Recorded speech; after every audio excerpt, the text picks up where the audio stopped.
Good evening मैं class 12th की प्यारे बच्चों। आज हम लोग चलेंगे जो हम लोग का पोएट्री वाले सेक्शन में पांचवी पोएम है आंट जेनिफर्स टाइगर्स।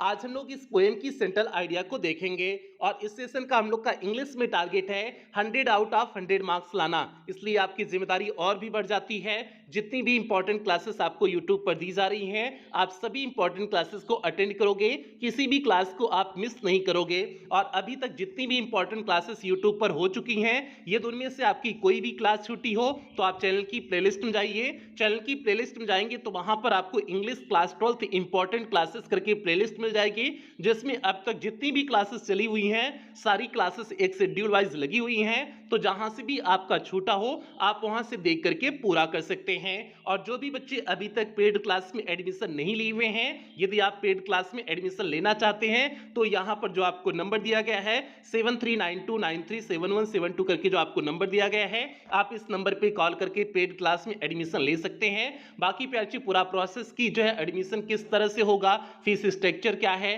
क्या क्या चीजें इसमें आपको देखने को मिलेंगी, इसके बारे में विस्तार से क्लास के अंत में आपको बता दिया जाएगा। अब जल्दी से हम लोग आज की इस क्लास से कनेक्ट होते हैं। तो क्लास पे चलने से पहले जो भी बच्चे चैनल पे पहली बार आए हैं चैनल को सब्सक्राइब कर लें, वीडियो को लाइक कर दें और क्लास 12 के सभी प्यारे बच्चों में वीडियो को शेयर कर दें। तो प्यारे बच्चे यहाँ पर देखिए इस पोएम की सेंट्रल आइडिया को लिखे हुए हैं। तो पहले हम लोग समझ जाते हैं कि सेंट्रल आइडिया का मतलब क्या होता है, मींस सेंट्रल आइडिया का शाब्दिक अर्थ क्या है। तो भैया सेंट्रल मींस होता है मुख्य होता है, आइडिया मींस होता है विचार होता है। मींस किसी भी पोएम के मुख्य विचार को लिखना ही सेंट्रल आइडिया कहलाता है। अब कुछ बच्चों के दिमाग में जो है आ रहा होगा कि सर जी ये मुख्य विचार क्या होता है, किसी पोएम का मुख्य विचार क्या होता है। तो भैया जो है मुख्य विचार ये होता है कि उस पोएम के माध्यम से मीन्स उस कविता के माध्यम से कभी कौन सी बात आप तक पहुंचाना चाहते हैं, कौन से संदेश आप तक जो है देना चाहते हैं, वही जो है मुख्य बात होता है। और उसी जो है उसी संदेश को, उसी बात विचार को जो कभी आप तक पहुंचाना चाहते हैं उसी को आपको सेंट्रल आइडिया में लिखना होता है। अब हम लोग इस पोएम पे आ जाते हैं। इस पोएम का नाम क्या है, आंट जेनिफर्स टाइगर्स है। और इस पोएम की कवित्री कौन है, एड्रीन रीच है। और एड्रीन रीच जो है कौन सी बात आप तक पहुंचाना चाहती हैं, तो भैया एड्रीन रीच अपने पति से बहुत परेशान थी। इनके पति ने जो है पूरी तरह से कंट्रोल करते थे, मींस इन्हें फिजिकली पूरी तरह से नियंत्रित करते थे, इसलिए जो है ये अपने पति से बहुत परेशान थी। तो उसी चीज को दिखाई हुई है कि किस तरह से इस जो है संसार में, इस समाज में, पुरुष प्रधान समाज में स्त्रियों को नियंत्रित किया जाता है, स्त्रियों को भोग की वस्तु माना जाता है, अपने अनुसार उन्हें कार्य कराया जाता है, उस चीज को दिखाती हैं। और ये भी कवित्री कहती हैं कि जो है स्त्रियों के शरीर को तो नियंत्रित पुरुष कर लेते हैं लेकिन उनके दिमाग को नहीं नियंत्रित कर पाते हैं, अर्थात उनकी जो है सोचने की शक्ति को नहीं नियंत्रित कर पाते हैं। जाहिर सी बात है आप किसी के शरीर को नियंत्रित कर सकते हैं ना, सोचने की शक्ति को कैसे नियंत्रित करेंगे, वो तो जो है जो सोचना होगा, जो उसको जो है दिमाग में आएगा वो तो करेंगे ना। ठीक है, वही चीज यहाँ पर जो है कवित्री ने इस पोएम के थ्रू दिखाया हुआ है। तो एक तरह से इस पोएम के माध्यम से कवित्री ने समाज की हकीकत को सामने रखा हुआ है।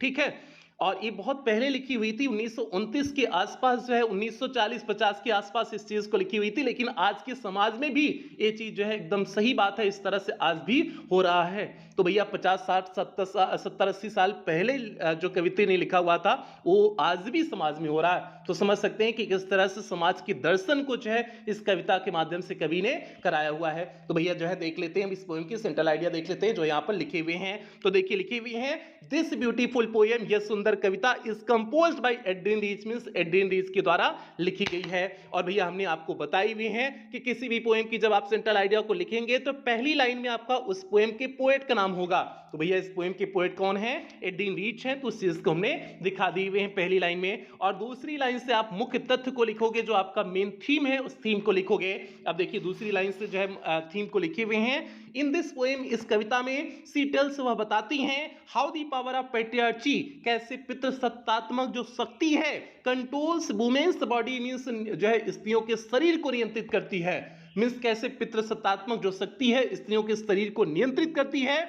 बट नॉट देयर माइंड्स, लेकिन उनके मस्तिष्क को, उनके दिमाग को नियंत्रित नहीं कर पाती है। इस कविता के माध्यम से इस चीज को कवि जो है कवित्री बताती हैं। आगे देखिए लिखे हुए हैं, सी टेल्स दैट, वह बताती हैं कि वुमेन रिमेन स्लेव्स, मीन्स स्त्रियां दास बनी रहती हैं, गुलाम बनी रहती हैं। आप मेल्स मीन्स पुरुषों की, बताती हैं कि स्त्रियां जो है पुरुषों की गुलाम बनी रहती हैं। क्यों? बिकॉज क्योंकि आप the institution of marriage means शादी की इस संस्था की वजह से, ये जो शादी की संस्था होती है, जो शादी का बंधन होता है, इस बंधन की वजह से जो है स्त्रियां हमेशा पुरुषों की गुलाम बनी रहती हैं। जाहिर सी बात है, पुरुष जैसा कहेगा स्त्री वैसे करेंगी। वो पहले समाज में तो बहुत ज्यादा था, अब तो थोड़ा बहुत स्त्रियों का चलने लगा है।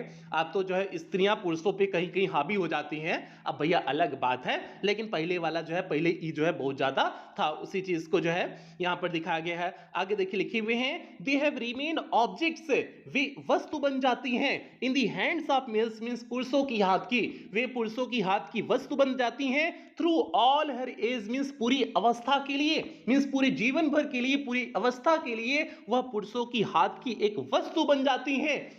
ऐसा वस्तु जिसका पुरुष चाहे जैसे चाहे वैसा उपभोग कर सकें। तो भैया यही चीज जो है कवित्री दिखाई हुई है। आगे देखिए, आगे लिखे हुए हैं, दी पोएम मेक्स दिस पॉइंट, यह कविता इस पॉइंट को सिद्ध करता है बाय रिप्रेजेंटिंग मींस दिखा करके, दी वाइल्ड मींस जंगली, इंटरेस्टिंग मींस हो जाएगा रुचिकर, और जो है पावरफुल मींस हो जाएगा शक्तिशाली, टाइगर्स मींस बाघों के द्वारा, एम्ब्रॉयडर्ड बाय आंट जेनिफर, जो आंट जेनिफर के द्वारा एम्ब्रॉयडर्ड मींस कढ़ाई किया गया था, मींस उस बाघ के द्वारा इन सारी चीजों को दिखाया जा रहा है। And contrasting them with aunt herself, और जो है आंट उसे जो है स्वयं, और स्वयं आंट जो है, आंट मींस चाची, अपनी तुलना जो है उसके विपरीत करती है, मींस जो है बाघ के विपरीत अपनी तुलना करती है ना।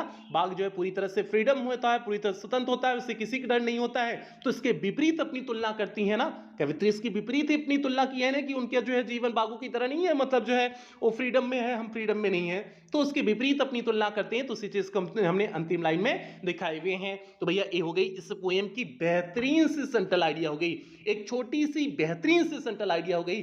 उम्मीद करते हैं आपको समझ में आ गया होगा, कहीं कोई दिक्कत समस्या नहीं हुई होगी। एक बार और बता देते हैं, उसके बाद क्लास की समाप्ति करेंगे। तो प्यारे इस पोएम की सेंट्रल आइडिया जल्दी से देखें। This beautiful poem is composed by Edwin Rich. In this poem she tells how the power of patriarchy controls women's bodies but not their minds. She tells that women remain slaves of males because of the institution of marriage. They have remained objects in the hands of males through all her age. The poem makes this point by representing the wild, interesting, powerful tigers embroidered by Aunt Jennifer's and contrasting them with Aunt herself. तो भैया इस poem की central idea हो गई। उम्मीद करते हैं आपको सारी चीजें बेहतरीन ढंग से समझ में आई होगी। तो समझ में आई होगी तो भैया वीडियो को लाइक कर दीजिए, और एक बार बता देते हैं पेड क्लास का एडमिशन प्रोसेस बता देते हैं, उसके बाद क्लास की समाप्ति करते हैं। तो यहाँ पर देख लीजिए प्यारे, पेड क्लास में आपको क्या क्या चीजें देखने को मिलेंगी, वो सारी चीजें यहाँ पर आपको लिखी गई हैं। और पेड क्लास की फीस 499 रुपए है, और ये फीस पूरे सेशन के लिए है जब तक आपकी फाइनल बोर्ड परीक्षा नहीं हो जाती है। और आप पेमेंट कैसे करेंगे, आप गूगल पे, फोन पे, पेटीएम, भीम ऐप, इनमें से किसी भी माध्यम का प्रयोग करके पेमेंट कर सकते हैं। और अगर आप इनमें से किसी भी माध्यम का प्रयोग करके पेमेंट कर रहे हैं, तो यहाँ पर जो आपको नंबर दिया गया है 7392937172 करके जो आपको नंबर दिया गया है, इसी नंबर पर आपको पेमेंट करने हैं। या फिर आपको यहाँ पर एक बैंक डिटेल दिया गया है, आप इस बैंक डिटेल का भी प्रयोग करके पेमेंट कर सकते हैं। या फिर आपको यहाँ पर कुछ क्यूआर कोड दिए गए हैं, आप इन क्यूआर कोड को भी स्कैन करके पेमेंट कर सकते हैं। और पेमेंट करने के बाद आपको पेमेंट का स्क्रीनशॉट लेना है। उस स्क्रीनशॉट को आपको इसी नंबर 7392937172 करके जो आपको नंबर दिया गया है, इसी नंबर पर पेमेंट की स्क्रीनशॉट को व्हाट्सएप कर देने हैं। व्हाट्सएप करने के बाद आपको एक फॉर्म भेजा जाएगा। फॉर्म भेजा जाने के बाद आपको 24 घंटे के अंदर ही पेड क्लास के ग्रुप का लिंक प्रोवाइड कर दिया जाएगा। बाकी पे अच्छे पेमेंट के रिगार्डिंग ये किसी भी प्रकार की कोई भी दिक्कत आ रही है, तो आप इसी नंबर पर 24 घंटा कॉल कर सकते हैं, व्हाट्सएप मैसेज कर सकते हैं, आपकी कॉल और व्हाट्सएप का रिप्लाई किया जाएगा। तो भैया ये पूरा एडमिशन प्रोसेस हो गया। उम्मीद करते हैं आपको समझ में आ गया होगा, कहीं कोई दिक्कत समस्या परेशानी नहीं हुई होगी, ऐसा उम्मीद करते हैं। और जो है अब सभी प्यारे जो है वीडियो को लाइक कर दें, जो चैनल पे पहली बार है चैनल को सब्सक्राइब कर दें, सभी बच्चों में वीडियो को शेयर कर दें। बाकी कुछ बेहतरीन लाइनों के साथ क्लास की समाप्ति करेंगे।